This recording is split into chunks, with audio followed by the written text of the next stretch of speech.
ஆச்சி பாதாம் ட்ரிங்க். ஆச்சி பாதாம் ட்ரிங்க் ஒன்னு வாங்கினா ஒன்னு ஃப்ரீ.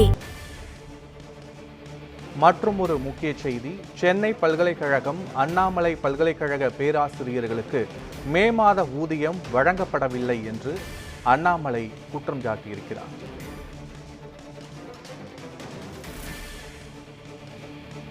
பேராசிரியர்களும் ஊழியர்களும் ஓய்வூதியதாரர்களுக்கும் பாதிக்கப்பட்டு போராடும் நிலைக்கு தள்ளப்பட்டிருப்பதாகவும் பாஜக மாநில முன்னாள் தலைவர் அண்ணாமலை எக்ஸ் தள பக்கத்தில் பதிவு ஒன்றை வெளியிட்டிருக்கிறார்.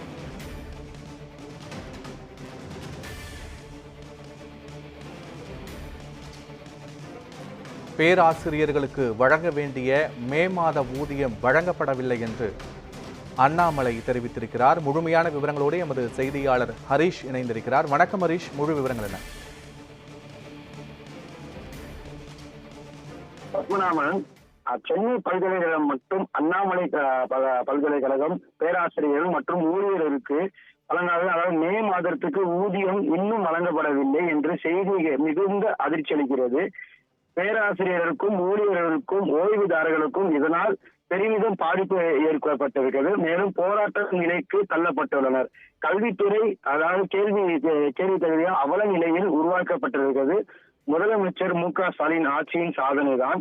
திமுக ஆட்சியில் வெற்றி விளம்பரங்களும் வீண் செலவுகள் நடத்தப்படுகின்றது. தமிழகத்தின் கடன் சுமை 9 லட்சம் கோடிக்கு அதிகமாகிவிட்டது. ஆனால் அடுத்த தலைமுறை உருவாக்கும் ஆசிரியர் பெருமக்களுக்கும் மாதம் ஊதியம் ஒழுங்காக வழங்க முடியவில்லை. இந்த நிதியெல்லாம் எங்கு செல்கிறது? உடனடியாக பல்கலைக்கழகம் பேராசிரியர்களுக்கும் ஊழியர்களுக்கும் ஓய்வுதாரர்களுக்கும் மே மாத ஊதியம் வழங்க வேண்டும் என்று மீண்டும் இது போன்ற நிலையில் ஆசிரியர் பெருமக்களை நிறுத்த வேண்டாம் என்று திமுக அரசை வலியுறுத்துகிறேன். இவ்வாறு பாஜக முன்னாள் மாநில தலைவர் அண்ணாமலை தனது எக்ஸ் பக்கத்தில் பதிவிட்டிருக்கார். பத்மநாபன், விவரங்களுக்கு நன்றி ஹரீஷ்.